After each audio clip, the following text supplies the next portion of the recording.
Picture this: Spider-Man, swinging not through New York, under a Marvel banner, but through Gotham City, published by DC Comics. Sounds like a weird fan-fiction crossover, right? But what if I told you this almost became reality? Not a crossover, not a collaboration, but a full-on acquisition.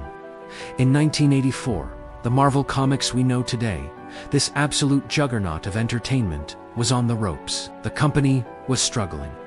Comic sales were plummeting. The industry was in a downturn, and whispers of bankruptcy were getting louder and louder. In moments of pure desperation, companies do the unthinkable. And Marvel's leadership considered the ultimate Hail Mary, offering their entire universe of characters, their crown jewels, to their biggest and oldest rival, DC Comics. Imagine the scene: Marvel executives facing financial ruin, floating the idea of licensing their entire character library. We're talking about Spider-Man, the Fantastic Four, the X-Men, Captain America, the Hulk, all of them handed over to the home of Superman, Batman, and Wonder Woman. This wasn't just a business proposal. It was a potential surrender. The comic book industry of the 80s was a tough place. Distribution networks were a mess. Comic book stores were closing, and financial mismanagement was rampant. For Marvel at the time, short-term survival suddenly mattered more than long-term legacy. They were ready to sell their future just to survive the present. So, why didn't it happen? Why aren't we reading DC's Spider-Man today? Here's the twist that nobody ever talks about. DC said no, they weren't interested. According to industry insiders and historical accounts, DC's leadership looked at the offer and didn't see the value. Maybe it was arrogance. Maybe it was the intense rivalry. Maybe they were just overconfident in their own brand and genuinely believed Marvel-esque characters weren't worth the financial risk. Can you even fathom that? Turning down Spider-Man, rejecting the X-Men, it's one of the biggest what-ifs in pop culture history. Let us just take a second to think about the insane ripple effect if DC had accepted that deal.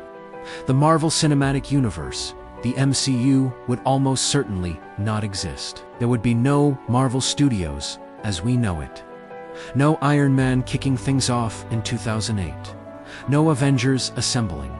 No epic Infinity Saga. The entire billion-dollar blueprint for shared cinematic universes that has dominated Hollywood for over a decade might have never been drawn. The entire landscape of superhero culture, and arguably popular culture itself, would be completely unrecognizable today. And what saved it? What prevented this alternate timeline? Corporate pride, DC's pride, and their decision to say no, inadvertently saved their biggest competitor. Now, the story doesn't just end with DC's rejection. Inside Marvel, the idea wasn't exactly popular either. Reports suggest that many editors and creators, people like Jim Shooter, who was editor-in-chief at the time, fiercely resisted the proposal. They understood something fundamental. Once you give away your characters, your very soul, you don't get them back. That creative and editorial pushback was a critical internal defense. But the external rejection from DC was the final nail in the coffin for the deal. It est a stunning realization that the most powerful superhero universe in history was almost erased by short-term desperation, and the only reason it wasn't was because a rival didn't see its worth. Of course, Marvel's financial troubles didn't magically disappear. Just a few years later, in the 90s, the company did face bankruptcy. To survive that crisis, they began selling off the film rights to their most popular characters.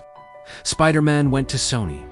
The X-Men and Fantastic Four went to Fox. History nearly repeated itself, with Marvel's greatest heroes scattered and outside of their creative control. This time, however, they survived long enough to learn from it. They clawed their way back, started their own film studio, and began the slow, methodical process of building the empire we see today. But it all hinged on that single moment in 1984.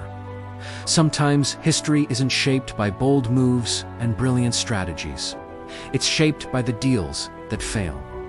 If this hidden chapter of comic history blew your mind, Let me know in the comments. Drop the phrase "almost erased" down below. It's stories like these, the behind-the-scenes, business deals, and corporate rivalries, that are often crazier than the fiction they produce. They show how fragile these massive empires truly are, and how one different decision could have changed everything we know and love about these characters. Thanks for watching.